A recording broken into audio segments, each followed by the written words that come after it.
याचं सगळं अर्थशास्त्रीय याचा काय इम्पॅक्ट आहे? हे पेपर फुटी आत्ताच का व्हायला लागली? नीटमध्ये ही स्पर्धा एवढी महत्वाची, एवढी स्पर्धात्मक का झाली? कारण जितक्या जागा उपलब्ध आहेत त्याच्या कैक पटीने विद्यार्थी बसतात त्याच्या. आता कमी जागा उपलब्ध का आहे? म्हणजे आपल्याकडे डॉक्टर पुरेसे आहेत का आपल्या देशामध्ये? तर नाही. पण मग जर डॉक्टर पुरेसे नसतील तर मग अधिक संख्येने डॉक्टर निर्माण करणारी यंत्रणा आपल्याकडे का नाही? तर याचं मूळ आपल्या ज्या एकूण आरोग्य व्यवस्थेचं नियमन आहे. कारण आपली आरोग्य व्यवस्था ही प्रामुख्याने खाजगी क्षेत्र आणि या खाजगी आरोग्य व्यवस्था सुद्धा मोठ्या प्रमाणात कॉर्पोरेटायझेशन झाले. म्हणजे मोठे मोठे उद्योग समूह ही खाजगी ही जी आरोग्य व्यवस्था आपली चालवतात. मोठी मोठी इस्पितळं जर मोठ्या शहरातली बघितली तर कुठला ना कुठला उद्योग समूह चालवत असतो. त्याच्यामध्ये त्यांना प्रॉफिट मार्जिन हवे असतात मोठ्या प्रमाणात आणि म्हणून तिथले उपचार खर्चिक असतात आणि तिथे येणारे डॉक्टर सुद्धा त्यांना चांगला पगार द्यायला लागतो आणि त्यांना सुद्धा टार्गेट डेडलाईन तो बिझनेस. तर तसा बिझनेस करू शकणाऱ्या डॉक्टर जे आहेत त्यांना चांगला पगार मिळत आणि त्यामुळे त्याच्या तुलनेने छोट्या संधी आहेत की तर तिथे झालं की माणूस सेट होतो. म्हणून मोठ्या प्रमाणात तिथे जाण्यासाठी लोक उत्सुक असतात. त्याप्रमाणे त्यात सीट आपल्या कमी आहेत आणि म्हणून तिथे ही स्पर्धा असते आणि स्पर्धा जेव्हा खूप असते, खूप मागणी असते, पुरवठा कमी असतो, तेव्हा मध्ये भ्रष्टाचाराचा ऑटोमॅटिक स्कोप येतो. म्हणजे समजा एखाद्या सिनेमाचं तिकीट, आता सिनेमाला खूप गर्दी आहे आणि सिनेमा ब्लॅक मध्ये होतो, तशाच तऱ्हेचा जिथे मागणी आणि पुरवठ्याचा मोठा मिसमॅच असतो तिथे नाही. पण ही जी मागणी आहे डॉक्टर्सची, मागणी एका काळी ही डीएडची होती, बीएडची होती, इंजिनिअरिंग कॉलेजची पण होती, पण आता तिथे परिस्थिती वेगळी झालेली आहे आणि त्या ठिकाणी स्पर्धा होती, डॉक्टरची तर अपसूक होतीच.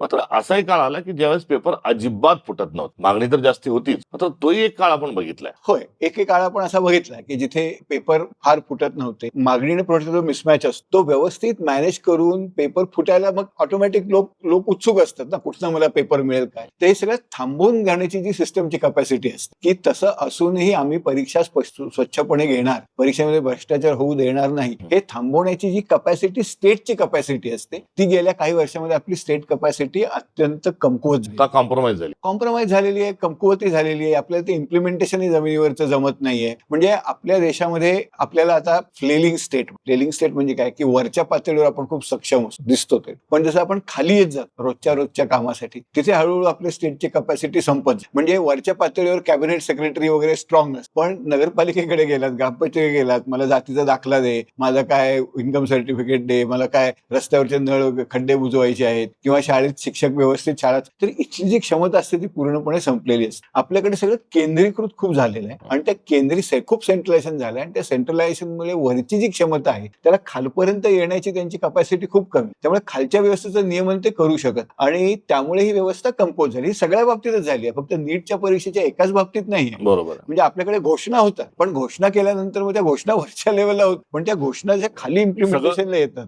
सेंट्रलाइज करायचं आहे. डिसेंट्रलाइजचा जो पॅटर्न होता, ज्याला 73-74 घटनादुरुस्ती राजीव गांधींनी केली, महात्मा गांधींनी स्वराज्य नावाचा जी घोषणा केली होती, यानुसार हे विकेंद्रीकरणाची जी प्रक्रिया आहे ही थांबली आहे आणि 2014 नंतर मोठ्या प्रमाणावर हे केंद्रीकरण सुरू आहे. यामध्ये वन नेशन वन इलेक्शनची एक गोंडस घोषणा ही मोदी सरकारने केली. मात्र ती वन नेशन वन इलेक्शन पुरतीच मर्यादित नाही, वन नेशन वन एक्झामिनेशन पण आहे आणि पुढे चालून वन नेशन वन चॅनल, एकच चॅनल दिसेल, बाकीचे सगळे दूर जातील. तर ही जी तानाशाही हुकुमशाही आहे ही वरच्या पातळीवरची लोक ही एक वन नेशन वन एक्झामिनेशन ठेवून ती व्यवस्थित कोणाला लाभ द्यायचा आहे ते नियंत्रित करतात, असा प्रकारचा एक खूप मोठा आरोप आहे. जगभरचं संशोधन असं दाखवतं की जिथे व्यवस्था अधिक विकेंद्रित असते तिथे भ्रष्टाचार कमी असतो. कारण अनेक पातळीवर ते वॉच करणारे लोक, डिसेंट्रलायझेशन म्हटल्यावर अनेक ठिकाणी त्याच्यावर अनेक इंटरेस्ट आहे, त्यामुळे लोक लक्ष ठेवतात. जिथे व्यवस्था केंद्रित होतात तिथे भ्रष्टाचाराला ऑटोमॅटिक व्हावं. आणि आता कसं झालंय की या व्यवस्था म्हणजे परीक्षा ही एकूण राजकारण, एक राजकीय व्यवस्था चालवण्याचा पण मार्ग झाला. म्हणजे त्यातनं मिळणारे पैसे, त्यातनं मिळणारी संसाधनं हे सेंट्रलाइज करून मग आपल्या वेगवेगळ्या चेलाचपाट्यांना कसे वाटता येतील, त्यातनं आपलं एक राजकीय वर्चस्व कसं जातं, पैशातून इतर पक्ष कसे फोडता येतील, अशा तऱ्हेची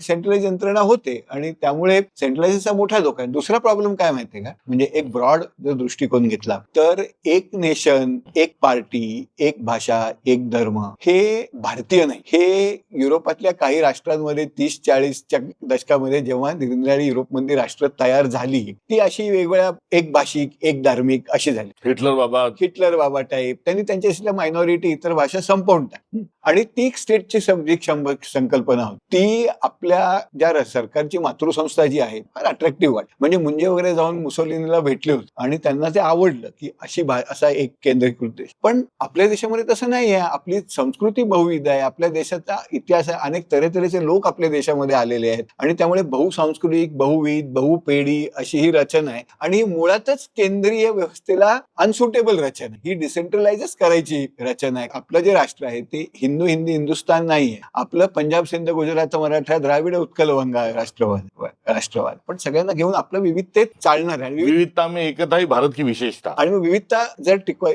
असेल, हाच तुमचा स्थायी भाव असतो, तो विकेंद्रीकरण हाच मार्ग असू शकतो ना त्यात. आपण अर्थशास्त्रज्ञ आहात आणि गरिबीचा सिद्धांत, दारिद्र्यरेषेच्या खालील लोक वर आणि गरिबी कशी वाढतीये, लाईव्हलीहूड कसं डिस्टर्ब होतं, आपला सगळा एक व्यासंगाचा आणि अभ्यासाचा विषय आहे, आपण तज्ज्ञ आहात.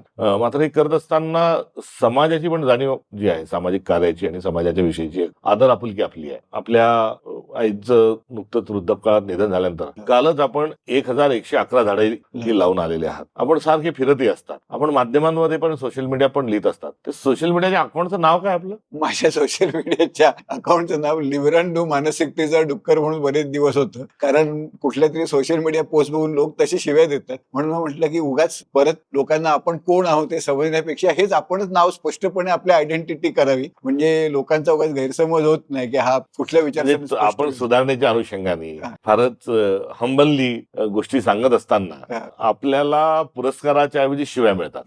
पुरस्काराच्या शिव्या मिळतात आणि मला वाटतं शिव्याच चांगल्या आहेत. ते पुरस्कार नाही मिळाला तरी चालेल, पण समर्थन मिळालं पाहिजे. म्हणजे शिव्या चांगल्या आपण म्हणताय तर तो आपण जो केंद्रित व्यवस्थेची आपण भांडताय म्हणून एक टूल किट आपल्या मागे लागली असेल, आपण ती एवढ्या स्थितप्रज्ञ राहून ही सगळी टीका स्वीकारता आणि सोशल मीडियामध्ये आपण स्वतःला आपण कोण आहोत लोकांना स्पष्ट कळू दे. पण प्रेम खूप लोकांकडनं मिळतं ना, म्हणजे सर्वसाधारण ज्या लोकांमध्ये मी काम करतो, म्हणजे आशा नक्की आहे. आशा सोडून कसं चालेल. आणि कारण काय माहितीये का, हे केंद्रीकृत जे मॉडेल आहे ते या भारताच्या स्वभावाच्या विरुद्ध. हा देशच मुळात इतक्या विविधतेने बनलेला आहे आणि इतक्या कॉम्प्लेक्सिटीज आहेत स्थानिक लेवलवर की ते केंद्रीकृत व्यवस्था चालूच शकते. केंद्रीकृत व्यवस्था हा देशच स्वभावतच उलथून टाकतो. सरकार जेव्हा काम करतं तेव्हा व्यवस्था, धोरण, भूमिका, त्यासाठी करातून येणारा जो पैसा आहे टॅक्स स्वरूपातला, तो असं घालून एकंदरीत आपली यंत्रणा काम करते. काम करण्यामागचे पॉलिसीज महत्वाच्या असतात. तर ह्या ज्या पॉलिसी आहेत त्यांचे काय अप्रोच आहेत? आपण मगाशी bottom to top, top to bottom हे बघितलं, पण पब्लिक पॉलिसी ज्या बनतात त्या पब्लिक पॉलिसीमध्ये काय 2014 पासून मोदी साहेबांनी काय मेक मारून? मला वाटतं की म्हणजे आपल्यासारखे जे इतर देश तुलना, म्हणजे साधारण 1950 मध्ये भारत, दक्षिण कोरिया, चीन हे सगळे एकाच पातळीवर होते. किंवा चीन आपल्यापेक्षा गरीब होत किंवा साऊथ कोरिया सुद्धा आपल्या लेवलला. आज साऊथ कोरियाचा जीडीपी आपल्या म्हणजे इंग्लंडच्या जीडीपी आपल्यापेक्षा जवळजवळ तो 20 पट जास्त. म्हणजे आपला $2,000-2,500 पर आहे, साधारण $26,000-27,000. त्यांचा जवळ $60,000. चीनचा $13,000-14,000 आहे. म्हणजे चीनची लोकसंख्या पण आपल्या एवढी. तर या सगळ्या देशांनी इतकी प्रगती कशी गाठली आणि आपण का नाही गाठू शकतो? त्यामध्ये एक खूप महत्वाचा मुद्दा हा शिक्षणाचा आहे. म्हणजे चीनमध्ये मोठ्या प्रमाणात चीनने लोकांमध्ये शिक्षणामध्ये आरोग्यामध्ये गुंतवणूक, म्हणजे आता जी 10 जगातल्या सर्वात मोठ्या लिव्हेबल सिटीज, सगळ्यात लिव्हेबल सिटीज कुठली, याच्यामध्ये चीन मधल्या 3 आहे आणि त्यातली गॉंगझो जी सिटी आहे ती तिथल्या आरोग्य सुविधांमुळे जगातल्या टॉप 10 सिटीज मध्ये. भारताचं एकही शहर. त्यामुळे लोकांमध्ये गुंतवणूक करायला पाहिजे. आरोग्य आणि शिक्षण. म्हणजे मला आठवत आहे की 1990च्या आसपास चीनमध्ये जेव्हा चीनमधले लोक आमच्या विद्यापीठात यायचे मी हसायच होतं, कारण त्यांची विद्यापीठ खूप मागासलेली होती. आज जगातले 100 विद्यापीठ 7 विद्यापीठ चीनची आणि आपल्याकडे एकही नाही. 200 मध्ये पहिल्या इंडियन इन्स्टिट्यूट ऑफ सायन्स वगैरे ते आमची मुंबई विद्यापीठात टोपी पडेल आमची एवढी वरते आमच्या पुढे. तर ही गुंतवणूक आपण करू शकतो. त्यामुळे काय झालं, चीनमध्ये कामगार शिकलेले होते, मानवी संसाधन भांडवल खूप होतं आणि त्यामुळे त्यांना जगभरचं स्वस्त काम लेबर होतं. जगभरची मार्केट कॅप्चर ते सहज करू शकते. आपण हे करू नाही शकलो कारण आपल्याकडे ट्रेंड मॅनपॉवरच नाही. आपण शिक्षणाच्या बाबतीत बोंबाबोंब होते, आरोग्याच्या बाबतीत बोंबाबोंब. चीनने पुढे याचाही उपयोग करून घेतला. म्हणजे चीन आता हे सगळं तुम्हाला आठवत असेल की 90-2000च्या दशकामध्ये चीनच्या स्वस्त वस्तू यायच्या सगळ्या बॅटऱ्या अशा काहीतरी आहेत. आता चीन ते विकत नाही. आता चीन ईव्हीज विकतं आणि AI मध्ये चीनचं मोठं, त्यांनी ती व्हॅल्यू चेन वर गाठ. तसंच दक्षिण कोरियाचं. आपण काय केलंय की आपण दुसरा भाग त्यांचा काय होतं महत्वाचं, की त्यांच्याकडे इंडस्ट्रियल पॉलिसी म्हणजे नुसतीच हे नाही की उद्योगांना, साऊथ कोरियामध्ये काही उद्योगांना त्यांनी प्रमोट केलं म्हणजे त्यांना सांगितलं की तुमच्याशी देशात आमच्या स्पर्धा होऊ देणार नाही, तुम्हाला आम्ही स्वस्त क्रेडिट देऊ, तुम्हाला इतरही सोयी सुविधा देऊ, जमीन वगैरे, पण तुम्ही एक काम करायचं, तुम्ही जगभर विकायचं. तुम्ही जर जगभर विकू शकला नाही तर आम्ही तुम्हाला वाचवणार नाही, मग तुम्ही बुडणार, मग तुमच्या सगळ्या सोयीसुविधा काढून घ्या. अशा तऱ्हेची एक इंडस्ट्रियल पॉलिसी साऊथ कोरियामध्ये झाली आणि त्यात मग सगळ्या धोरणांचं एक कॉर्डिनेशन लागतं. त्याला एक मॅक्रो इकॉनॉमिक फ्रेमवर्क, ओव्हरऑल अर्थाचा विचाराचा फ्रेमवर्क लागतो आणि ते कॉर्डिनेट करणारी रचना लागते. आपल्याकडे काय झालंय की आपल्याकडे पूर्वी अशी एक रचना होती, ती होती प्लॅनिंग कमिटी. कारण आपण जेव्हा मगाशी विकेंद्रीकरणाविषयी बोलतो त्याच्यामध्ये विकेंद्रीकरण करताना अनेक स्टेक होल्डर असतात, म्हणजे स्टेट असतात, जिल्हा परिषदा असतात, ग्रामपंचायती असतात, केंद्र सरकार असतं. या सगळ्यांना एकत्र बांधून एक धोरण राबवणारी रचना लागते ना, सगळ्यांचं ऐकून घेऊन. ही प्लॅनिंग कमिशन, मोदी सरकारने काय केलं, ती प्लॅनिंग कमिशन काढून टाकली. त्यामुळे अशी एक धोरणात्मक चौकट आखणारी यंत्रणा आपल्याकडे नाही. नीती आयोग जो आहे तो ऍडवायझरी आहे, त्यांच्याकडे काही रिसोर्सेस आणि पंतप्रधानांची आर्थिक सल्लागार समिती म्हणाल तुम्ही तर ते काहीतरी मध्येच 1-2-4 निरनिराळे चांगले वाईट असे काही संशोधन पेपर किंवा कुठे जाऊन सार्वजनिक ठिकाणी एक स्क्रिप्ट वाचून दाखवणे, याच्या पलीकडे त्या लोकांचं फार काम नाही. त्यांना हे माहिती आहे की आपण वेगळं काय बोललो तर आपला हा पत्ता कट होईल. त्यामुळे यंत्रणाच एक करणारी राहिलेली नाही. दुसरीकडे शिक्षण व्यवस्थेमध्ये जी गुंतवणूक करायची, आता ही परिस्थिती आपण जी बोललो, नीटची, उच्च शिक्षणाची काय परिस्थिती आहे. चीन सारखा देश किंवा अमेरिका सारखा देश जीडीपीच्या 3-4% R&D मध्ये घाल, आपण फक्त 0.66% घाल रिसर्च अँड डेव्हलप. त्यामुळे नवीन ज्ञान तयार होत नाही.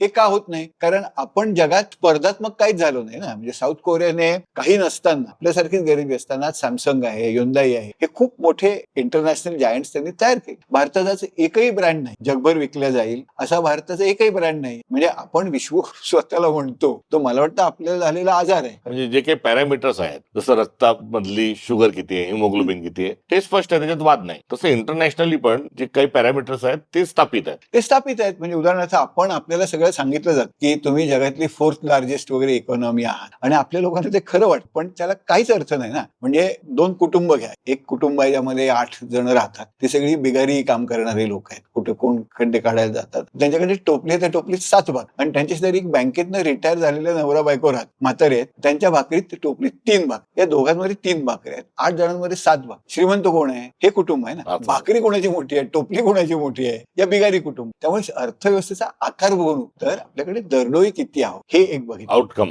दुसरा भाग काय आहे की आपल्याला जर विकसित भारत बघायचं तर एक मोठी समस्या आपल्या पुढे, याचा फार कोणी विचार करत नाहीये, डेमोग्राफिक ट्रान्झिशन होणे. आपण डेमोग्राफिक डिव्हिडंड म्हणतो. डेमोग्राफिक डिव्हिडंड म्हणजे काय असतं थोडक्यात सांगतो आणि ते का काळजीचा खूप विषय हे सांगतो. डेमोग्राफिक डिव्हिडंड मध्ये असं असतं की जेव्हा एखादा समाज गरीब असतो, कृषिक समाज असतो, गावातले सगळे लोक राहत असतात, एकत्र कुटुंब असतात, लग्नाचं वय लहान असतं, तेव्हा मुलं बरीच होत.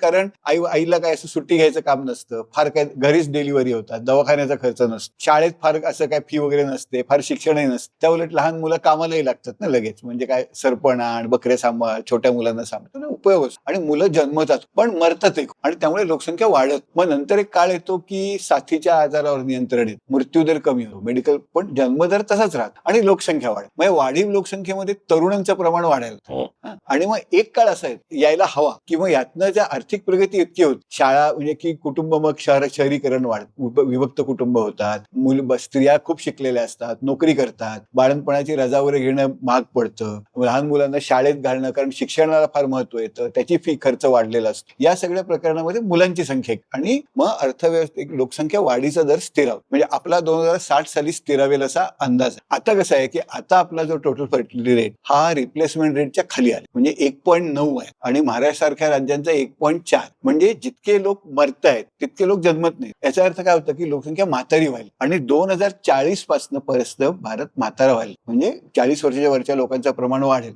महाराष्ट्र किंवा केरळ वगैरे ऑलरेडी म्हातारे झाले आणि त्यातली जी छोटी शहर आहेत ती ऑलरेडी फार म्हातारी. त्यामुळे इथे डेमोग्राफिक डिव्हिडंड नाही. पण जगातली जी देश आहेत की जिथे हे म्हातारपण हे झालेलं डेमोग्राफिक डिव्हिडंड संपलाय, तो अशा टप्प्याला संपला की त्यांच्या अर्थव्यवस्था सक्षम आणि त्यांची दरडोई उत्पन्न खूप होत, म्हणजे 30,000 पाऊंड वगैरे अशा तऱ्हेची, $30,000 वगैरेच्या लेवलची दरडोई उत्पन्न. आपण एकमेव देश जगाच्या इतिहासात होणार आहोत की जो गरीब तर होणार आहे, म्हातारा तर होणार आहे, पण गरीब असताना म्हातारा. आणि गरिबी आणि म्हातारपण याचं देश म्हणून कॉम्बिनेशन जे आहे हे आपल्याला फार धोक. आणि म्हणून या मधल्या काळामध्ये 15 वर्ष जी उरलेली आहेत या मधल्या काळामध्ये आपल्याला हा डेमोग्राफिक डिव्हिडंड जितकं काही आपल्या तरुणांना देता येईल की जेणेकरून देशाचं म्हातारपण सुखाचं व्हावं हे देणं आवश्यक. त्यासाठी आपल्याला शिक्षण व्यवस्था म्हणून जे नीटचे पेपर वगैरे फुटतात ते अधिक वेदनादायक असे आहेत की हा देश म्हातारा होईल आणि गरीब राहील. तर त्याचबरोबर शिक्षण, आरोग्य आणि रोजगार म्हणजे आपल्याला उदाहरणार्थ मॅन्युफॅक्चरिंग सेक्टर आपल्या देशाचं वाढत नाही कारण आपल्याकडे धोरणात्मक चौकट नाही. मॅन्युफॅक्चरिंग जर आपलं वाढलं तर आपण ह्या ज्या युवकांच्या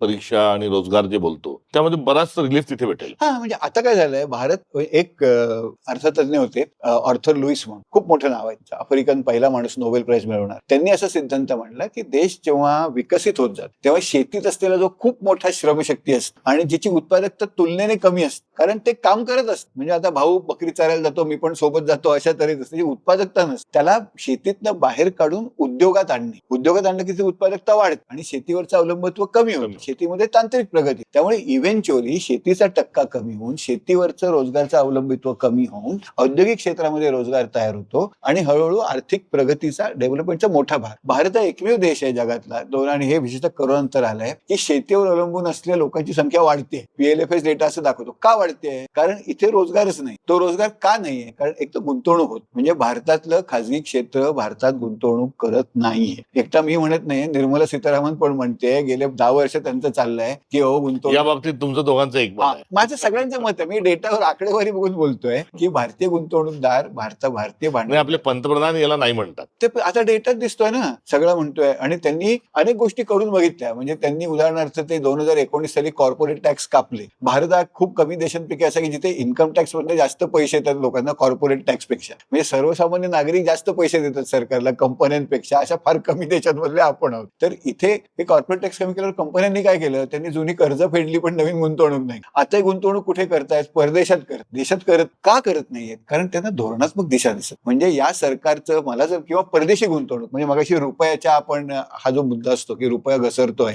रुपया का घसरतो? त्याला 2 कारण. ते पंतप्रधान घसरतो म्हणून रुपया घसरतो असं काहीतरी मोदीजींनी एक संशोधन केलं होतं. ते मोदीनॉमिक्स नावाचं एक अर्थशास्त्र आहे, ते त्यांनाच माहित आहे. ते म्हणजे ते 2+8 = 10 वगैरे. रुपयाची किंमत कशी ठरते? मागणी पुरवठ्याचा प्रश्न. 2 गोष्टी असतात. एकतर आपण परदेशातनं जर जास्त वस्तू विकत घेतल्या तर आपल्याला परदेशात डॉलरमध्ये द्या. परदेशातील लोकांनी आपल्या देशातनं कमी वस्तू विकत घेतल्या तर त्यांना आपल्याला जो रुपया द्यायला लागतो त्याची मागणी कमी होते. म्हणजे आपण जर जास्त वस्तू घेत असू आणि कमी इतर लोक आपल्याकडनं म्हणजे आपली आयात जास्त असेल आणि निर्यात कमी असेल तर मग डॉलरची मागणी रुपयापेक्षा जास्त असते. त्यामुळे मग मागणी जास्त झाली की डॉलरचा दर सुधारतो. हा एक भाग. याला कमॉडिटी अकाउंट. दुसरा जो आहे हा कॅपिटल अकाउंट. तिथे काय असतं की आपल्या देशामध्ये जेव्हा लोक गुंतवणूक करतात तेव्हा ती गुंतवणूक डॉलरमध्ये त्यांना रुपयात कन्वर्ट करायला लागते. त्यामुळे रुपयाची मागणी वाढते. त्यामुळे आपल्या देशात परकीय गुंतवणूक आली की रुपयाची मागणी वाढल्यामुळे रुपया वधार. आता आपला देश विकसनशील देश असल्यामुळे परंपरागत आपल्या देशामध्ये आपली आयात जास्त होती निर्यात, त्यामुळे तिकडनं डॉलर बाहेर जातो. पण आपल्या देशात गुंतवणूक होत होती. परकीय लोक आपल्या देशात कारखाने टाकत होते, भांडवल गुंतवणूक करत होते आणि त्यामुळे तिकडनं रुपया आत येत होता आणि म्हणून रुपयाचा बॅलन्स त्या एशियन क्रायसिस 2012-13 मध्ये जो तत्कालिक झाला होता त्यात रुपया घसरला होता. पण त्याच्यानंतर तो घसरत. आता गेल्या 2 वर्षापासून काय झालं, म्हणजे आता हे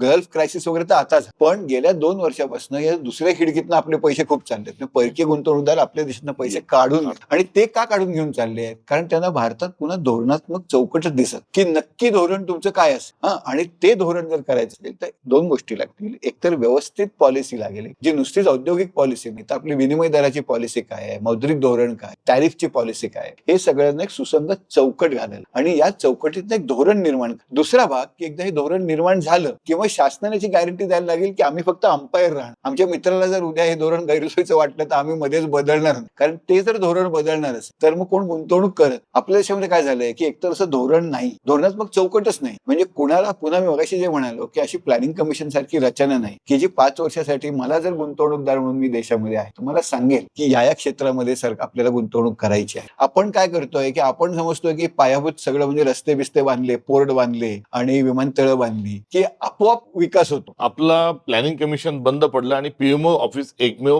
पीएमओ ऑफिस आहे. कारण पीएमओ ऑफिसकडे स्किल नाही आहे ना. म्हणजे डिमॉनिटायझेशन सारखा निर्णय आपण बघितला, म्हणजे किती धुरंधर पिक्चर काढले तरी ते पाप धुवून निघू शकत पाप धुवून निघू शकत नाही. आणि हे सरकार गेल्यावर ह्यांच्यावरच असे पिक्चर पुन्हा निघतील. त्यामुळे त्याला काय महत्वाचं नाही. पण मला असं वाटतं की ही जी धोरणात्मक चौकट, ही चौकट जगभर ज्या देशांनी यश गाठलेलं आहे, आपल्यासारखे जे विकसनशील देश होते जे पुढे गेले, चीन म्हणा, दक्षिण कोरिया म्हणा, या सगळ्या देशांनी याला इंडस्ट्रीयल पॉलिसी ही व्यवस्थित राबवली. आणि ती कशी राबवली की तिथे मग इम्पार्शियली राबवली, म्हणजे आपला मित्र आहे म्हणून त्याला काहीतरी तू मदत कर किंवा मग धोरण बदल. कारण तसं जेव्हा असतं तेव्हा मग इतर गुंतवणूकदार विचार करतात की अरे यार हे क्षेत्र आता तर म्हणता येते इथे गुंतवणूक करा, पण उद्या यांचा मित्र तिथे आला तर हे नियम बदलतील. उर्जित पटेलने एक पेपर लिहिलाय, त्याचं म्हणणं आहे की या आपल्या उद्योगात फक्त 5 औद्योगिक घराण्यांचा ताबा आहे, म्हणजे अंबानी, अदानी, भारती, आदित्य बिर्ला आणि टाटा. काही दिवसानंतर दोघांचाच राहील. काही दिवसानंतर दोघांचंच राहिले, उठेले 3 पट. मग अशा व्यवस्थेत नवीन गुंतवणूकदार कशाला कोण गुंतवणूक करेल? त्यामुळे गुंतवणूक होत नसल्यामुळे काय होतं, 2 गोष्टी होतात की एकतर आपला रोजगार वाढत, कारण शेवटी रोजगार कुठनं निर्माण होणार, उद्योगधंदे आले तर रोजगार निर्माण, त्यामुळे पुरेसा रोजगार. म्हणजे बेरोजगारीची जी चेन आहे तिचा एक धागा इथे पण आहे. हाच धागा आहे महत्वाचा. आणि दुसरीकडे काय होतं की आपण मगाशी म्हणालो तसं शाळा कॉलेज आपण विचित्र पद्धतीने केलेले आहेत, त्यामुळे मोठ्या प्रमाणात शिकलेली पण रोजगार नसलेली, रोजगारक्षम नसलेली मुलं तयार झाली. अनस्किल स्किल सगळं. आपल्याकडे वोकेशनल ट्रेनिंग असलेली फक्त 4% मुलं आहेत आणि न्यू एज्युकेशन पॉलिसी म्हणते की 25 पर्यंत 50%वर नेणार, पण रोडमॅपच नाही ना. तर हा जो बेरोजगारीचा प्रश्न आपल्या पुढे तयार झालाय की एक तर गुंतवणूक होत नाही, कारण राजकीय हितसंबंध आणि शिक्षणाची रचना सुधारत नाहीये, कारण शिक्षणाचं सगळं भगवीकरण करायचं. कुठल्याही मला एकही विद्यापीठ दाखवा भारतातलं. भगवीकरण काय हो? भगवीकरण म्हणजे यांना एकतर सगळीकडे हा जो सांस्कृतिक बदल करायचा आहे शिक्षणात, म्हणजे शिक्षणात मध्ये त्यांना मोठ्या प्रमाणात एक ब्राह्मणी कल्चर आणि भारताचा एक विशिष्ट इतिहास हे आणायचं, आणि त्याचं जे भारतीय विज्ञान काढून टाकतील का, भूगोल काढून म्हणजे टाकतील का? मला गंमत वाटते की विज्ञान म्हणजे त्यांचं म्हणणं काय आहे की आजच्या पिढीला विज्ञान नाही कळलं तरी चालेल, पण 5000 वर्षापूर्वी आमच्या पूर्वजांना विज्ञान येत होतं हे आजच्या पिढीला माहित होतं अधिक महत्वाचं आहे. म्हणजे आम्ही आता जरी गणित सायन्स नाही केलं तरी 5000 वर्षापूर्वी करत होतो हे शिकवलं पाहिजे. आता 5000 वर्षापूर्वीचं आजच्याशी सांगड घालणं, हा असं करायला काय त्यांचा इगो का? म्हणजे त्याच्यामध्ये एक सांस्कृतिक वर्चस्ववाद आहे ना, की आपल्या पूर्वी जो समाज होता एक इमॅजिन. जुनं जे चांगलं असेल ते चांगलं आहे, जुनं जे वाईट होतं ते वाईट आहे. जुन्या वाईटाला चांगलं ठरवायच्या 8 तासापोटी आपण विज्ञान, आपण विवेक हा का घालवतोय? हा घालवतोय कारण कसं आहे की संघाची एक धारणा आहे की भारत एक पूर्वी एक प्युअर अशी ऍडव्हान्स सिव्हिलायझेशन होत, आणि मग इथे मुसलमान आले आणि मग त्यानंतर ब्रिटिश. अस्पृश्यतेचं काय? हा सांगतो ना, पण ते त्याच्या चित्रात बसत होतं. मग त्यानंतर मुसलमान आले, मग त्यानंतर ब्रिटिश आले, त्यानंतर नेहरू आले आणि सगळ्यांनी मिळून ही व्यवस्था पाडून टाकलेली आहे. आणि आपल्याला म्हणून त्या पूर्वीच्या भारताकडे गेलं तरच आपलं उत्थान, अशा तऱ्हेचं काहीतरी हे विचित्र आहे. म्हणजे ह्याला बेसिस काहीच नाही, पण ते आहे. चारवाक पण वर्ज आहे, हा सगळंच वर्ज आहे, त्यांना विविधता कुठलीच मान्य आहे. आणि त्यामुळे ह्याच्यातनं जे शिक्षण, आणि दुसरं काय होतंय की शिक्षण व्यवस्थांमध्ये एकही कुलगुरू मला दाखव महाराष्ट्रातला, महाराष्ट्राच्या बाहेरचा, जिथे भाजपची राज्य आहेत, जो संघ परिवाराशी निगडीत नाही. ते तर आपण सांगता ते खरंच आहे, मात्र त्या मंडळींनी पण अंतर्चिंतन केलं पाहिजे, कारण विद्यार्थ्यांची आता उच्च शिक्षण घेण्याची, कॉलेजमध्ये जाण्याची प्रवृत्ती दिवसेंदिवस कमी होत चाललेली आहे. कारण कॉलेजमध्ये जाऊन आता शिक्षण मिळत नाही, म्हणून 12वी पास झालेला मुलगा, 10वी पास झालेला मुलगा हा टीसी घेण्याकरता आता कॉलेजकडे फिरकत नाही अशी परिस्थिती आहे. म्हणजे ते कालबाह्य आहेत किंवा ते टिकावणे किंवा ते फेकून द्यावेत असे आहेत. म्हणून आता विद्यापीठ ओस पडत चालली आहे, तरी यांचे डोळे का उघडत नाहीत? विद्यापीठ ओस पडत चाललेली आहेत मान्य, पण यांनी त्याच्यामध्ये आता उदाहरणार्थ तिथे जे कार्यक्रम चालू होतं, पुणे विद्यापीठामध्ये टेम्पल मॅनेजमेंटचा एक कोर्स सुरू केलेला, किंवा काही ठिकाणी ज्योतिष विद्या वगैरे असे हे कोर्सेस चालू केले. तर त्यांच्या दृष्टीने विद्यापीठ आणि महाविद्यालय ही जुनी एक, ज्याला ते भारतीय ज्ञान प्राचीन म्हणतात, हे पुन्हा थोपवण्याची, आणि याची जी व्याख्या ती 1818 संपते त्यांनी. त्यामुळे त्यामध्ये फुले येत नाहीत, गांधी येत नाहीत, आंबेडकर येत नाहीत, विवेकानंद येत नाहीत. नारळीकरांना श्रद्धांजली देत असताना मी म्हटलं की महाराष्ट्राचा कारभार हा बंधुबाबाच्या टेबलवरून नव्हे तर वैज्ञानिक सिद्धांताच्या माध्यमातून चालावा. मात्र असे कार्यक्रम राबवणं म्हणजे महाराष्ट्राचा कारभार हा बंधुबाबाच्या टेबलावरून चालावा, असं यांचं एकंदरीत कारकिर्द आणि नियोजन आहे. पण त्याचा फटका आपल्या तरुण पिढींना बसतोय. म्हणजे आपल्याला जगात स्पर्धा करायची, म्हणजे आज चीनमधला जो जगातल्या 100 विद्यापीठातली 7 विद्यापीठे चीनमध्ये आहेत, तिथल्या पोराशी तुम्हाला स्पर्धा करायची हो. एक्झॅक्टली. आणि त्यामुळे हे सगळं टेम्पल मॅनेजमेंट वगैरे ठीक आहे, पण तो AI वर काम करतोय, त्याच्या हातात त्याकडे अत्यंत चांगलं सायन्स आहे, त्याकडे अत्यंत चांगलं मॅथमॅटिक्स आहे. हे तुम्ही कधी तिथे स्पर्धा करणार? तिथे तुम्ही जर स्पर्धा करत राहिला नाहीत, मग तुम्ही काय राहणार? तुमचं सॉफ्टवेअर फक्त कोडिंग राहणार, तुम्ही नवीन काहीच म्हणजे भारताचा कुठलाच ब्रँड जागतिक पातळीवर का नाहीये याच्या मागे हे कारण आहे. आपण गुंतवणूकच केलेली नाही ना, आणि आपण आपला दृष्टिकोनच वैज्ञानिक नाहीये. त्या चिन्यांचं काय कम्युनिझम वगैरे असेल ते ठीक आहे, पण सायन्स टेक्नॉलॉजी बाबत ते त्याच्यात खेळ करत नाहीत कधी, ते व्यवस्थित राबवतात. तर ही आपली धोरणात्मक चौकट ही चुकते आहे, आणि त्याच्यामुळे आपल्या तरुणांचं, आणि म्हणून काळजी काय आहे की 15 वर्षात भारत म्हातारा होणार. 15 वर्ष किती? 2040 म्हणजे 29 ते 34 आणि 34 ते 39 ही 2 टर्म जर अजून या सरकारला मिळाली त्याच्यानंतर, तर ते आपल्याला एका म्हाताऱ्या आणि गरीब आणि अंधश्रद्धाळू देशाकडे घेऊन, ह्या भविष्याकडे आपल्याला जायचं की नाही याचा विचार आपण सगळ्यांनी करणं आवश्यक. तंत्रज्ञानाचा वापर करून आणि विकेंद्रीकरणाच्या माध्यमातून आपण एक सशक्त लोकशाही उभी करण्याचा प्रयत्न केला. त्यामध्ये प्रत्येक माणसाला मजबूत करण्याच्या अनुषंगानं आणि प्रत्येक माणसाला त्याचं उत्पन्न वाढवण्याच्या अनुषंगानं एक सुरुवात ही विशेष करून तंत्रज्ञानाच्या काळात आणि मनमोहन सिंगजीच्या काळात जी राजीव गांधींपासून झाली ती आपण सुरू केली. आणि त्या अंतर्गत आधार कार्ड, पॅन कार्ड, प्रत्येक माणसाचं खातं आणि त्याच्या खात्यात थेट पैसे देणं, आणि हे सगळं तांत्रिक दृष्टिकोनातून एकीकडे तंत्रज्ञानावर तर दुसरीकडे विकेंद्रीकरणाच्या माध्यमातून अधिकाराचं प्रदान केलं. ही सर्व जी प्रक्रिया चालू होती ती एकदम का थांबवण्यात आली? ही प्रणाली अजूनही वापरली जाते, ही म्हणजे डायरेक्ट बँक ट्रान्सफरची प्रणाली अजूनही वापरली जाते, पण त्याचा उपयोग एक्झॅक्टली उलट्या तऱ्हेने केला जातो. म्हणजे जेव्हा विकेंद्रीकरण असतं आणि स्थानिक पातळीवरचे लोक विकास करतात, तेव्हा त्याला एक नेतृत्व नसतं, त्याला नाव नसतं, त्यामुळे त्याचा डायरेक्टली इलेक्ट्रोल बेनिफिट एखाद्या व्यक्तीला होत. या उलट बँक खात्यात जेव्हा डायरेक्ट पैसे येतात तेव्हा ते कोणी दिले हे लावता येते. त्याला मी गुलाबी जॅकेट घालू शकतो आणि मग ते कोणी दिले, दादा भाऊ असं सगळं करून हे सगळं करतायत. तर झालंय काय तर डायरेक्ट बेनिफिट ट्रान्सफरचा आताच्या वापरचा राजकीय वापर कसा होतोय की त्याचा राजकीय वापर डायरेक्टली मतं विकत घ्यायला होतो, कारण त्या स्कीम मध्ये खात्यात पैसे लगेच येतात. याच्या उलट समजा स्थानिक पातळीवर आरोग्य सुविधा सुधारायच्या असतील, शाळा सुधारायच्या असतील, रस्ते सुधारायचे असतील, तर स्थानिक व्यवस्था काम करते. तिथे वरच्या कुठल्या तरी केंद्रीय नेत्याला क्रेडिट त्याचं मिळत नाही. मग केंद्रीकृत व्यवस्थेला ते नको असतं. केंद्रीकृत व्यवस्थेला काय हवं असतं की मी देतो, मी बटन दाबतो, तुझ्या खात्यात पैसे येतात. त्यामुळे मग करोनाच्या वॅक्सिनवर पण पंतप्रधानांचा फोटो आहे, पेट्रोल पंपावर पण पंतप्रधानांचा फोटो येतो, पण डायरेक्टली क्रेडिट. याचा प्रॉब्लेम काय होतो की ह्याच्यामध्ये तुमचा नागरिक हा लोकशाहीमध्ये लाभधारक होतो, भागधारक होतो. म्हणजे आपल्या देशाची जे एकूण लोकशाहीचं स्ट्रक्चर काय आहे, आपण हा खूप कमी देशांपैकी असे देश आहोत, एकमेव देश आहोत ऍक्च्युअली. आपण 1951 आपण सुरुवातीला भारत देश तयार झाल्यापासून 51च्या निवडणुकांपासून प्रत्येका व्यक्तीला मतदानाचा हक्क आहे. प्रत्येक, तो गरीब असो, श्रीमंत असो, शिक्षित असो, अशिक्षित असो. जेव्हा आपल्याकडे 70% लोक अंगठे बांधून 70% लोकांना 2 वेळचं जेवण मिळत नव्हतं असा देश आपण इनहेरिट केला. तुटलेला फुटलेला, विभागलेला, पार्टिशन झालेला गरीब देश, ब्रिटिशांनी अनेक वर्ष तो लुटलेला असा गरीब देश आपण आणला, आणि तरीही या गरीब देशातल्या प्रत्येका नागरिकाला आपण मतदानाचा हक्क दिला. हा म्हणजे तेव्हाच एक पुस्तक आहे, how India's democracy was made म्हणून. त्यात म्हणजे कितीतरी म्हणजे उदाहरणार्थ नेहरूंना अशी पत्र लिहिली आहेत की तृतीय पंथीयांना मतदान द्यायचं का, तर नेहरूंचं पत्र आहे की तृतीय पंथी आपला जो भारताचं नागरिकत्व आहे हे लिंगभावावर अवलंबून नाहीये. पुरुष स्त्री कोणी असेल तरी त्याला नागरिक दिलाच पाहिजे. आता SIR चालू आहे, तेव्हा बायको नवऱ्याचं नाव घेत नव्हती, त्या काळात मतदार याद्या बनल्या. त्या काळात मतदार याद्या बनल्या, कारण भूमिका काय होती की प्रत्येक नागरिक हा देशाचा भागधारक, everyone is a participant in the nation making. आपण आता या डीबीटीने काय केलंय की प्रत्येकाला लाभधारक केलं, म्हणजे तुला पैसे देतो, मग तू राजकीय भानगडीत पडू नकोस, मग तू बाकीचा तुझा देश म्हणून जो पाठ आहे, देशाची निर्मिती, याच्यामध्ये तुझा काही सहभाग नाही. तुला मी लाडकी बहीण म्हणून पैसे देतो, तुला मी आवास योजनेमध्ये बांधून देतो,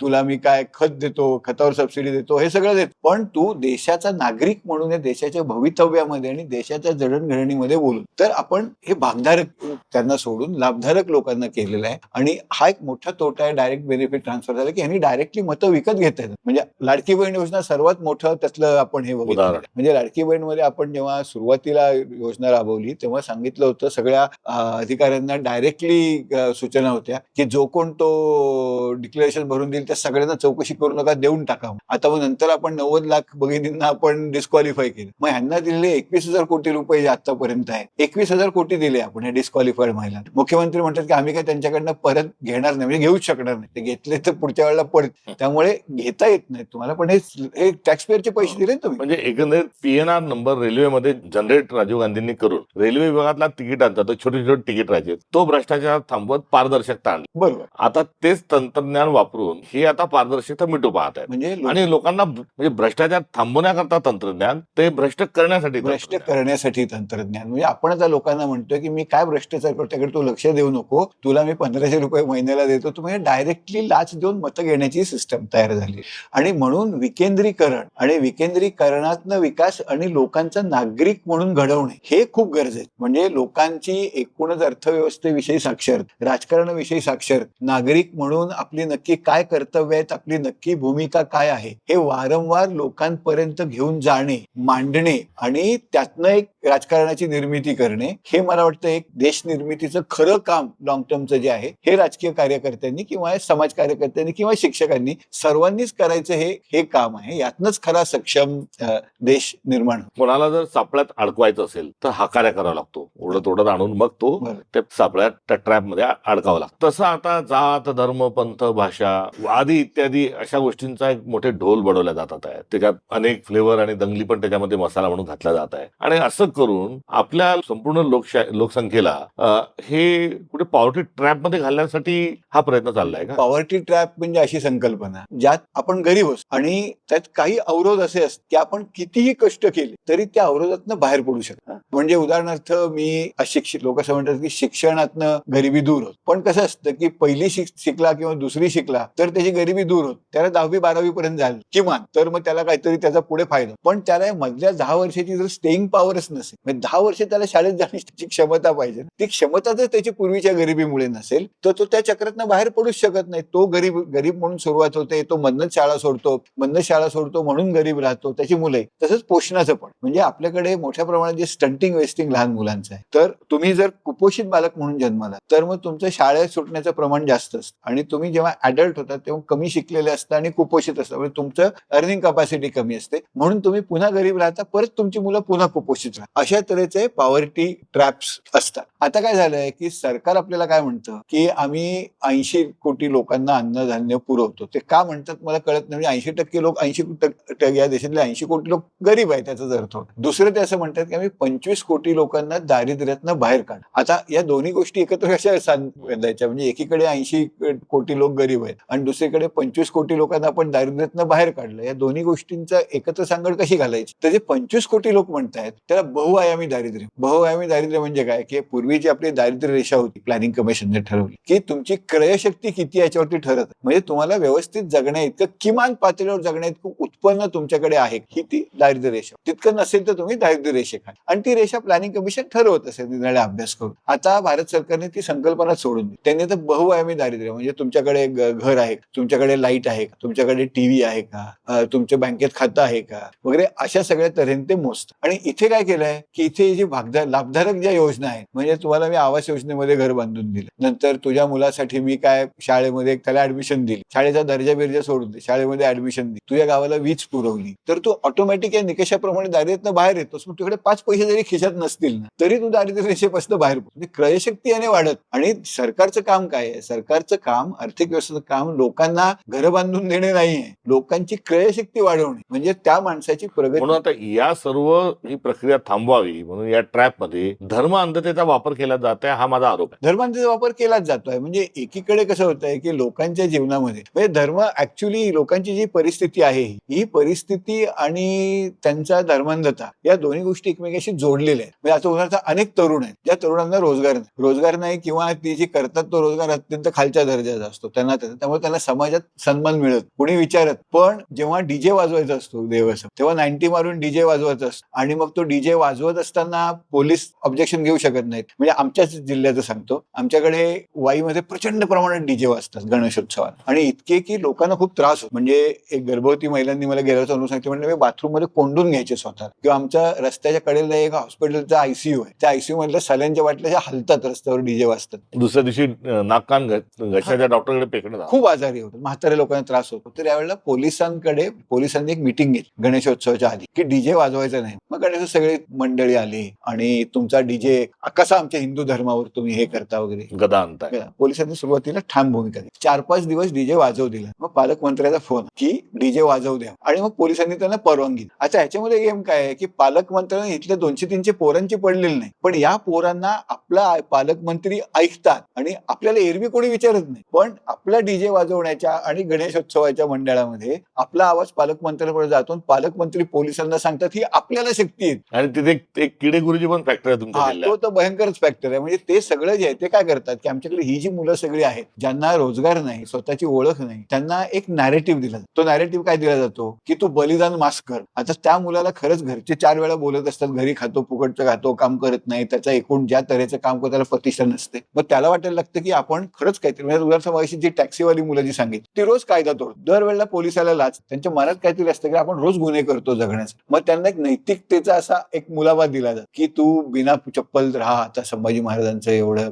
हे झालं तर तू आता, मग त्याला एक आपण काहीतरी नैतिक दृष्ट्या आपलं उत्थान झालंय असं त्याला वाटेल. आणि त्याला हेही दाखवत होतं की तू एकटा नाही, तुझ्याबरोबर ही सगळी मुलं आहेत. म्हणजे त्याला एक नेटवर्कही मिळेल आणि ते नॅरेटिव्ह मिळेल. आणि त्याची जी गरज असते एक स्वतःच्या, हाही एक ट्रॅप आहे. हा ट्रॅप, आत्मसन्मानाची जी गरज प्रत्येक व्यक्तीला असते ती त्याची तिथे फुलफिल होते ना. त्याला ती स्पेस दिली जाते, मी चांगलं काम करतो, या संघटनेत मला हे पद आहे, मला हे लोक मानतात. आणि मग ह्यातनं या ज्या फौजा तयार होतात, या फौजा मग व्यवस्थित निरनिराळ्या ठिकाणी वापरल्या. तर हे जे धर्मांधतेचं खूळ आहे, वाढतंय याचं, आणि या सगळ्या आर्थिक रचनेत आणि त्यात निरनिराळ्या हितसंबंधांचं सरकारशी आणि धोरणात्मक गडबडींचं सगळं एकच एक नातं आहे. हे सगळं सुटं बघून उपयोग. त्यामुळे व्यवस्था बदलायची तर सत्ता बदल आणि व्यवस्था बदल आणि चांगला जागरूक नागरिक घडवण्याच्या दृष्टीने सातत्याने प्रयत्न करणे. म्हणजे येणाऱ्या काळामध्ये आपल्याला टॉप प्रायोरिटी काय, आपल्याला सत्ता बदल केली पाहिजे. आणि सत्ता बदल का बदलायची, आता व्यवस्था परिवर्तन, व्यवस्था बदलली ती आपली अर्जंट टॉप प्रायोरिटी आहे. बरोबर. आणि याशिवाय रोजगार, शेतकरी, कायदा सुव्यवस्था, इंडस्ट्रियल पॉलिसी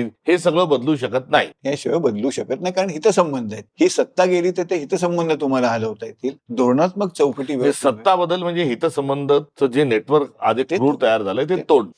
सत्ता बदल म्हणजे नुसतं राजकीय पक्ष नाही, कारण समजा व्यवस्था बदल. तर व्यवस्था बदल. आज राजकीय पक्ष म्हणजे काय, ज्यांचं अडाणी, अंबानी आणि आदी इत्यादीशी काही देणं घेणं नाही, याचा आता सत्तेमधला माणूस असला पाहिजे ज्याचा विकेंद्रीकरणावर विश्वास आहे, ज्याचा भारताच्या लोकशाहीवर विश्वास आहे, भारतातल्या तरुणाईवर विश्वास आहे.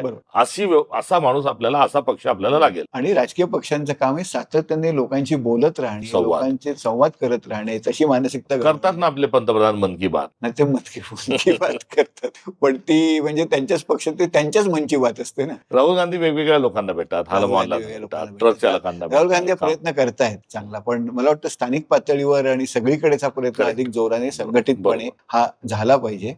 सत्तेचं राजकारण वेगळं आहे, ते होत राहील, पण हा जो प्रयत्न आहे हा सातत्याने करत राहणार टॉप प्रायोरिटी असली. आपण जे करावं ते करत नाही आणि जे करू नये ते करतो. उदाहरणार्थ काय, आपल्या पॉप्युलर ज्या स्कीम्स आहेत त्या स्कीम मध्ये म्हणजे लाडकी बहीण योजनेचं बजेट आणि भारतातल्या एकंदरीत विद्यापीठांचं बजेट हे एकसारखं आहे असं कुठे ऐकलं होतं? काय ती वस्तुस्थिती काय? महाराष्ट्रामध्ये आपण जेव्हा लाडकी बहीण योजना आणली तेव्हा आपण त्यासाठी 43,000 कोटी रुपये खर्च, त्यातले 1 कोटी महिला आता आपण काढून टाकल्या, त्यात बोगस आज म्हटलं जातं. त्यांना बोगस आपण म्हणतो, त्यांना न विचारताच आपण स्कीम दिली, आता बोगस. त्यात काही पुरुषांनी पण लाभ घेतला. हा, म्हणजे आता काय जेंडर न्यूट्रलच आहे ना. आता आपल्या देशामध्ये अर्थव्यवस्थेमध्ये, अर्थशास्त्रामध्ये अपॉर्च्युनिटी कॉस्ट म्हणून एक संकल्पना असते. अपॉर्च्युनिटी कॉस्ट म्हणजे काय की मी समजा माझ्याकडे 1,000 रुपये असतात, तर मी त्याचा समजा एक पुस्तक घेत, तर त्याचा मी शर्टही घेऊ शकलो असतो नाही, तर जे पुस्तक घेतलं तेव्हा मी शर्ट घेऊ शकलो नाही, कारण शर्ट त्याचा पर्यायी उपयोग होतो. त्याचा पर्यायी उपयोग जो आता मी करू शकत नाही त्याला अपॉर्च्युनिटी कॉस्ट. आणि पब्लिक पॉलिसीमध्ये सगळ्या रिसोर्सचा अपॉर्च्युनिटी कॉस्ट बघायचं. तरी 43,000 कोटी रुपये जे आपण लाडक्या बहिणींवर खर्च केले, तर भारतामधल्या जितक्या IIT आहेत, इंडियन इन्स्टिट्यूट ऑफ टेक्नॉलॉजी, जितक्या इंडियन इन्स्टिट्यूट ऑफ मॅनेजमेंट आहे, जितक्या all Indian institute of medical sciences आहेत आणि जितकी केंद्रीय युनिव्हर्सिटीज आहेत, म्हणजे सेंट्रल युनिव्हर्सिटी जसे JNU आहे, सेंट्रल युनिव्हर्सिटी ऑफ राजस्थान आहे, सेंट्रल गुजरात आहे, तर या सगळ्या संस्थांचं एकत्रित बजेट वर्षाचं 43,000 कोटी रुपये नसतं. याचा अर्थ काय की या 43,000 कोटी रुपये जर आपण लाडकी बहीण योजनेमध्ये वाटले नसते,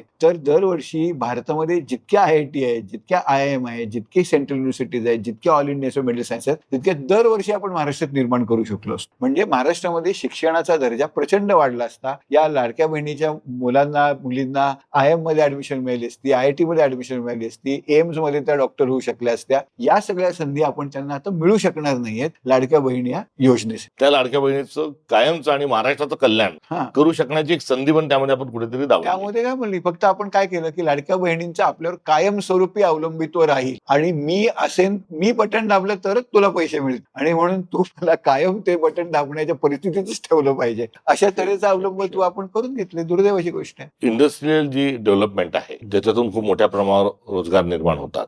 नेहरूंचा आणि गांधींचा पण इंडस्ट्रीयल डेव्हलपमेंट आणि कुटीर उद्योगाच्या अनुषंगानं पण त्यांचं एक हेल्दी डिस्कशन होतं, ज्याला आपण वाद म्हणतो. वाद अर्थात भांडणाच्या अर्थाने नाही. तर या सर्वांची पॉलिसीज मध्ये आजचं रिलेव्हन्स काय? मला वाटतं आजचा रेलेव्हन्स खूप आहे. आणि आपण जो मुद्दा म्हणतोय की पुढच्या 15 वर्षात आपला डेमोग्राफिक डिव्हिडंड संपणार आहे आणि आपल्याला एक्सप्रेसली अर्जंटली काही गोष्टी करण्याची गरज आहे, त्याच्यामध्ये हा मुद्दा खूप महत्वाचा आहे. एकतर आपल्याकडचा 90% रोजगार हा खूप छोट्या छोट्या उद्योगाचा आहे, ज्याला आपण MSMEs म्हणतो, त्याच्यामध्ये पण मायक्रो इंडस्ट्रीज मध्ये, आणि त्यातला खूप मोठ्या प्रमाणातला उद्योग महिला चालवतात. पण या उद्योगांना अनेक अडचणी, म्हणजे त्या उद्योगांना पुरेसं भांडवल मिळत, ते भांडवल मिळण्याची यंत्रणा आपण करणं गरजेचं. आणि ती कशी करायला लागेल? आपल्याकडे पब्लिक सेक्टर बँक्स आहेत. त्या पब्लिक सेक्टर बँक्समध्ये पूर्वी शेतकऱ्यांना कर्ज देण्याची रचना होती आणि एक कोणतरी तज्ज्ञ असो शेतीविषयी सल्ला बिल्ला द्यायचा. तसंच आपण आपल्या गावागावांमध्ये, तालुक्यांमध्ये शिकलेल्या मुली आहेत, त्या मुलींना जर तिथे एक एजंट म्हणून नेमलं, त्या पब्लिक सेक्टर बँकमध्ये नोकरी देत, त्या मुलींनी जाऊन हे जे छोटे छोटे उद्योगधंदे आहेत त्यांच्याबरोबर बसलं, त्यांचे बेसिक अकाउंट सिस्टम्स घालून दिले, त्यांना जर बेसिक गायडन्स केला आणि मग त्यांच्याकडे त्यांना हा जो बँकांकडनं कर्ज पुरवठा याच्यामध्ये एक दुवा म्हणून काम केलं, तर पब्लिक सेक्टर बँकांचा कर्ज पुरवठा पण या छोट्या उद्योगांना मिळेल आणि या मुलींना रोजगारही मिळेल. या छोट्या उद्योगांना पब्लिक सेक्टर बँका पुरवठा करत नाहीयेत, कारण त्यांच्याकडे कागदपत्र नसतात किंवा काय डॉक्युमेंट्स नसतात किंवा ते शिकलेले लोक नसतात, इंटरनेट फार वापरत नाहीत. मग हे पैशाला कुठे जातात? फायनान्स कंपन्यांकडे जातात. आणि फायनान्स कंपन्यांचे व्याजदर इतके जास्त आहेत की इतके एक्सप्लॉटेटिव्ह आहे की हा धंदा राहतच नाही. म्हणजे काही दिवसांनी त्या बाईला किंवा ज्या छोट्या उद्योगधंद्याने पैसे काढले असतात तर ते हप्ते भेटता भेटता मग तो दुकानातलं सामानच विकायला लागतो, अशी परिस्थिती. त्यामुळे क्रेडिट, दुसरं मार्केटिंगसाठी रचना, यांच्या बाजारपेठा कशा व्यवस्थित बांधता येतील, यांना एकत्र क्लस्टर्स म्हणून कसे आणता येतील, याची एक विकेंद्रित जिल्हा पातळीवर आपल्याला रचना करायला लागेल. आणि ही रचना करणं एक तर हे खूप गरजेचं. दुसरा भाग काय आहे की दुसरा भाग आपल्याला शिक्षणामध्ये, म्हणजे टेक्निकल गोष्टी ज्या आहेत, की टेक्निकल एज्युकेशन सगळ्यांनी 10वी 12वी झाल्यानंतर विद्यापीठात जायची किंवा डिग्रीला जायची, काय इंग्लिश लिटरेचर किंवा मराठी भाषा शिकण्याची गरज. पण 12वी शिकलेल्या 10वी शिकलेल्या विद्यार्थ्यांना पुरेसं टेक्निकल ट्रेनिंग आज आपल्याकडे नाही. म्हणजे मला माझी आई आजारी असताना लक्षात आलं, आई आजारी असताना तिला बेडरिडन होती, तिला कोणतरी नर्सची आवश्यकता, पॅलिएटिव्ह केअरची आवश्यकता होती. मला कुठेही मिळेना. वाईमध्ये एक सेंटर आहे कळलं, मी तिथे गेलो, ते म्हणले आम्ही बंद केलं, आम्हाला माणसं मिळत नाहीत का? कारण ट्रेंड माणसं. तर अशा तऱ्हेचे जे ट्रेनिंग आहे, केअरचं ट्रेनिंग आहे उदाहरणार्थ, तर ह्याचं ज्या ट्रेनिंगसाठी त्या गरजा ओळखून त्या पातळीवर त्यांचं प्रशिक्षण होणं गरजेचं. म्हणजे वाईमधलीच काही हॉस्पिटल असतात, त्या मुलींना 6 महिन्याचं ट्रेनिंग देऊ शकतात, सर्टिफिकेट देऊ शकतात आणि त्या इथे हे उद्योग अशा तऱ्हेचे सुरू करू शकतात. अशा तऱ्हेने स्थानिक पातळीवर आपल्याला हे उद्योग सुरू करणं, लहान मोठ्या सर्व्हिसेस सुरू करणं आणि त्या दृष्टीने शैक्षणिक धोरण आपलं आखणे हे खूप गरजेचं आहे. हे जर आपण केलं नाही तर आपल्याला डेमोग्राफिक डिव्हिडंड रिअलाइज होणार नाही. त्याचबरोबर आपल्याला एक मोठं औद्योगिक देश पातळीवर सुद्धा एक औद्योगिक चौकट लागेल की आमचे देश म्हणून प्रायोरिटीज आहे, आम्हाला या तऱ्हेचा उद्योगधंदा हवा आहे. आम्ही आता उदाहरणार्थ लघुराम राजन वगैरे म्हणतात की मॅन्युफॅक्चरिंग सेक्टरमध्ये आपलं भवितव्य फार नाहीये, कारण चीन वगैरे आपल्या पुढे गेलाय, आपण सेवा क्षेत्रामध्ये जाऊ शकतो. तर सेवा क्षेत्रामध्ये मग ज्या तऱ्हेचं प्रशिक्षण लागेल त्या तऱ्हेचं प्रशिक्षण विद्यापीठांमधनं कसं मिळू शकेल मुलांना, त्याचा दर्जा कसा राहील, ह्या सगळ्यासाठी परत एक आपल्याला रोडमॅप आवश्यक आहे. म्हणजे उदाहरणार्थ कित्येक ठिकाणी आता म्हणजे मॅन्युफॅक्चरिंग आणि सॉफ्टवेअर हे एकत्रच झालं. आपल्या बऱ्याचशा गाड्या आता उदाहरणार्थ कम्प्युटर्सच, तर मग मेकॅनिकल इंजिनिअरिंग बरोबर ज्या सर्व्हिसेसची गोष्टी आपण बॅकएंडला काम करू शकतो ना, किंवा रिस्क मॅनेजमेंट सारख्या गोष्टी आहेत, किंवा लिगल आहेत, मेडिकल ट्रान्स्क्रिप्शन सारख्या गोष्टी आहेत, तर या गोष्टींमध्ये आपण आपल्या मुलांना व्यवस्थित प्रशिक्षण कसं देऊ शकतो याच्यासाठी आपल्याला रचना खूप करणं गरजेचं. Pizza reaches faster than ambulance हे एक तत्वज्ञान कुठेतरी येऊ पाहत आहे. दुसरं पकोडा इकॉनॉमी जी आहे ती आपल्या पंतप्रधानांनी इंट्रोड्यूस केली आहे. यामध्ये गिग इकॉनॉमी पण एक, रोजगार पण एक कुठे पार्ट आहे. हा सर्व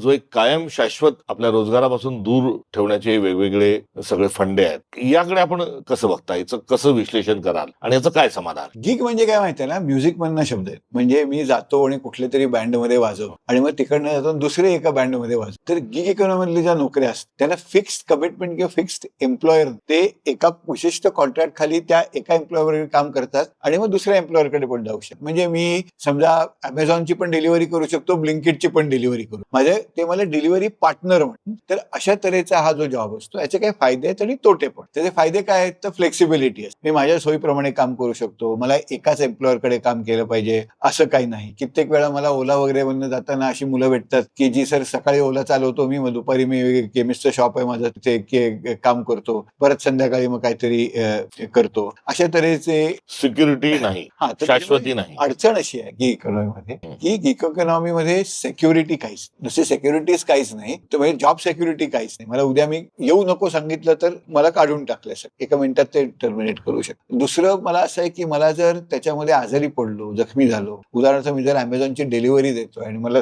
खड्ड्याला माझी मोटरसायकल पडली, माझा खांदा मोडला, तर अमेझॉन मला कुठल्याही तऱ्हेच्या देण्याला जबाबदार नाही, कारण मी त्यांच्या दृष्टीने डिलिव्हरी पार्टनर आहे, एम्प्लॉई त्यांचा नाही. माझ्या भविष्याच्या दृष्टीने कुठलीही तरतूद करण्याची जबाबदारी यांची नसते. याला मगाशी आपण म्हणतो गाय स्टँडिंग हे जे मोठे लेबर इकॉनॉमिस्ट आहेत त्याला प्रिकेरिटी नावाचा वर्ग, म्हणजे प्रिकेरियस जीवन जगणारी माणसं, त्याची जी प्रिकेरियसनेस याचा असतो ह्याचे सर्वसामान्य जीवनावर पण खूप परिणाम, ताण खूप असतो. वेळेच्या वेळी आपल्याला डिलिव्हरी द्यायची असते, इनह्युमन ते असतं, म्हणजे तो जो डिलिव्हरी करणारा असतो ती एक मशीन समजली जाते. 10 मिनिटाच्या पिझ्झा येणं म्हणजे 10 मिनिटाच्या मशीन सारखं त्या माणसाने कुठल्याही परिस्थितीत तिथे हे पोहोचवलंच पाहिजे. तर गिग इकॉनॉमीचं फ्लेक्सिबल काम जरी असतं आणि 12 मिनिटं झाली तर फ्री दे नावाचा 12 म्हणी, पण त्याचा फटका त्याला बसतो, त्याच्या खिशाला चाटते, कारण तो पाठतो, तो काही एम्प्लॉई नसतो, त्यामुळे ती जबाबदारी एम्प्लॉईची जाते. त्यामुळे ही खूप रिस्की आहे, फ्लेक्सिबल जरी असतं तरी रिस्की आहे. आणि मला वाटतं इथे काही गोष्टी म्हणजे एक तर गिग वर्कर्सना सोशल सेक्युरिटी, म्हणजे त्यांना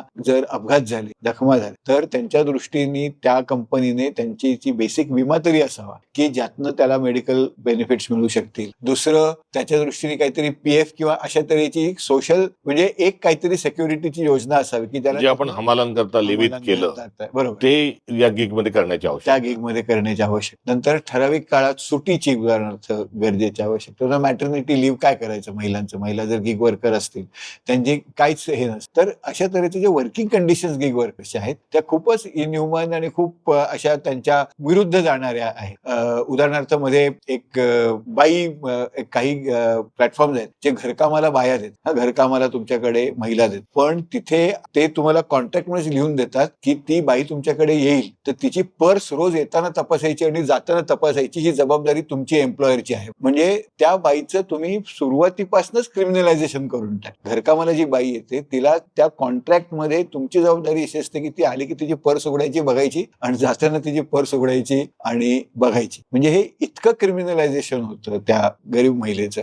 तर अशा तऱ्हेच्या प्रॅक्टिसेसवर बंदी आणणे, लोकांना चांगल्या तऱ्हेने सन्मानाने ही कामं करता येतील, त्यांना काही जखमा झाल्या, पडले, लागल्या तर त्यांना काहीतरी सोशल सिक्युरिटी असते, त्यांच्या भविष्यासाठी काहीतरी तरतूद करता येईल. मॅटर्निटी लिव्ह सारख्या गोष्टी असतील, मेन्स्ट्रुअल लिव्ह सारख्या काही गोष्टी असतील, तशा गोष्टी महिलांना घेता आल्या पाहिजेत. अशा तऱ्हेचं चांगल्या तऱ्हेने हे काम करता येईल याच्यासाठी आपल्याला धोरणात्मक चौकटीची खूप मोठी भारताजवळ अनेक शहाणी लोक आहेत, विजडम त्यांच्याजवळ आहे, ज्यांचं योगदान लागू शकतं, त्यांच्या सूचना ज्या आहेत त्या प्रशासनाला, शासनाला फार उपयुक्त होऊ शकतात. अशा सर्व मंडळींपासून हे केंद्रातलं, राज्यातलं सरकार हे अस्पृश्यतेसारखं का राहतं, असं का घाबरतं आपल्या लोकांना? कारण आपल्या केंद्रात, राज्यात अशा सगळी ठिकाणं की कपॅसिटीपेक्षा तो आपल्या किती विचाराचा आहे, त्यांच्या विचाराचा किती त्याच्यावर अवलंबून. नाही, पण पोटभर अन्न आणि हातांना काम, रोजगार, घामाला दाम, यासाठी तर विचारामध्ये तफावत असण्याचे काही कारणच नाही. पण यांना तशी गरजही वाटत नाहीये ना, कारण हे इतकं केंद्रीकृत आणि सरकारला असं वाटतं की यांना लोकांना उपाशीच ठेवायचंय, बेरोजगार यांना कसं वाटतं, यांना वाटतं की आपल्याला हे करायची गरज. एक तर हे लक्षात घेतलं पाहिजे की हे सरकार जे आहे हे सत्ता काबीज करण्यात पटाईल, म्हणजे त्यांना सत्ता काबीज कशी करायची, आमदार कसे फोडायचे, खासदार कसे फोडायचे पक्क माहिती. आता त्यांची स्वतःची अडचण झाली, म्हणजे त्यांचं कसं झालंय की त्यांना एक अशी म्हण आहे की एका जागी राहण्यासाठी अधिक जास्त वेगाने पळायला लागतं, त्यामुळे त्यांना सत्तेत राहण्यासाठी अधिकाधिक सत्ता काबीज करत राहणे ही त्यांची आता गरज झालेली. त्यात ते बिझी असतात आणि त्यांना असं वाटतं की आपण सत्ता अशा तऱ्हेने काबीज करत राहिलो तर मग आपल्याला लोकांची फार कामं करण्याची गरज. आपण मोठ्या प्रमाणात लोकांना जर हे फुकट अन्न देत राहिलो, आवास योजना बांधत राहिलो, लोकांना लाडकी बहीण देत राहिलो तर लोक शांत राहतील, लोक खुश होतील. दुसरीकडे आपण हे मोठे प्रकल्प वगैरे बांधत राहिलो, म्हणजे आता उदाहरणार्थ युपी मध्ये 10 एअरपोर्ट बांधले इलेक्शनच्या आधी, त्यातल्या 6 एअरपोर्टचं उद्घाटन पंतप्रधानांनी एका दिवशी केलं ऑनलाईन. आता श्रावस्ती नावाचं एक गाव आहे, तिथे एअरपोर्ट बांधलं, तिथे एसटी स्टँड पण नाही, ते एअरपोर्ट बंद पडतात थोड्या दिवसात. पण लोकांना काय वाटतं की जर आयुष्यात कधी विमानात बसता येणार नाही, त्याला वाटतं आपल्या गावात विमानतळ आहे, विमान येत, त्याला विचारायला वाटतं की म्हणजे लोक स्वतःची प्रगती वायकेरियसली देशाच्या प्रगतीकडे बघतात. हा असा हायवे तयार म्हणजे पुराणातले जे संस्कार आहेत की ते साधुवाण्याच्या जहाज डुबलेलं वर येणं, असा संस्कार माणूस तशी उदाहरणं आपल्या आजूबाजूला चाच पडतो. म्हणजे संत परंपरा जी आपल्याला आली आहे तिची, शिवशाहू फुले आंबेडकर, गाडगे महाराज, तुकडोजी महाराज, एवढी लोक येऊनही हा अंधश्रद्धेचं गाठोडं आपल्या पाठीवर आहेच. गाठोडं आपल्याकडे आहे आणि आपण ह्याने लोकांना वाटतं की आपला म्हणजे विकास होत, की हा हायवे बांधलेला आहे, हा आता मोठा महामार्ग बांधलेला आहे, हा नवीन चकचकीत एअरपोर्ट बांधलेला आहे, नवीन विस्टा बांधलेला आहे, असं सगळं करून ते लोकांना प्रगती दिसते. मग त्याचं उद्घाटन केलं जातं, असं इव्हेंट केले जातात आणि त्यामुळे लोक त्यात बिझी असतात. हे सरकारला माहिती आहे आणि एकीकडे हा लोकशिक्षणाचा भाग आहे. सरकारला माहित असल्यामुळे त्यांना ही फार कामं, मग आर्थिक सल्लागार समिती वगैरे कोणतरी आपल्या लागते ना सर, पण ती कोणतरी स्क्रिप्ट त्यांची वाचणारे लागतात. स्वतंत्र विचार करणारी माणसं त्यांना तिथे फार नको असतात. म्हणून अशा तऱ्हेच्या यंत्रणेमध्ये लोकांना प्रवेश. शेवटचा प्रश्न, मी काँग्रेसचा प्रदेश अध्यक्ष आहे नात्यानं मला काय सूचना आहे किंवा काही तक्रार काय आहे? मला वाटतं काँग्रेसच्या प्रदेशाच्या नात्याने एक जे खूप महत्वाचं राजकीय काम, हे सर्वसामान्य नागरिकाची नागरिक म्हणून कपॅसिटी बिल्डिंग करणे. म्हणजे त्याला त्याची अर्थव्यवस्था, त्याचं रोजचं जगणं, त्याचा मोठ्या एकूणच रचनेशी असलेले सहसंबंध, त्या रचनेतले हितसंबंध आणि त्याच्यावर होणारे परिणाम, या सगळ्यांबाबत नागरिकांना जागरूक करणे, त्यांच्याशी संवाद साधणे आणि त्याच्याच बरोबर त्यांचे नागरिक म्हणून या देशाच्या निर्मितीमध्ये भागधारक म्हणून, लाभधारक म्हणून नाहीत, भागधारक म्हणून त्यांच्या क्षमता काय आहेत, त्यांची कर्तव्य काय आहेत, हे सातत्याने लोकांशी बोलत राहणे. हे मला वाटतं कुठल्याही ज्या एखादा प्रोग्रेसिव्ह राजकीय पक्ष आहे ज्याला पुढे हा देश पुढे आम्ही करत राहू, ते आपण करत राहा आणि आपल्याला माझ्याकडे सारख्या लोकांकडनं काय सहकार्य लागेल ते आम्ही पूर्णपणे देऊ. याच्याबाबत तुम्ही आम्ही प्रशिक्षणाची, प्रबोधनाची एक मोठी शृंखला सुरू केली आहे. यामध्ये पण माझी आपल्याला विनंती राहील की आपलं योगदान त्यामध्ये जरूर आपण देत राहावं, विनंती कायमस्वरूपी राहील. हातेकरजी एकदम अफलातून मानतो. त्यांच्या सोशल मीडियाच्या पोस्ट असतील, त्यांच्या वर्तमानपत्रात त्यांचे लेख असतील, हे निरंतर आपण इकॉनॉमीशी कनेक्ट करण्याकरता आपण वाचत राहिले पाहिजे. आपण तर मूलभूत आपल्या गोष्टींमध्येच कुठेतरी आज प्रासंगिक जे तेच बोलतो. वास्तविक पाहता इकॉनॉमी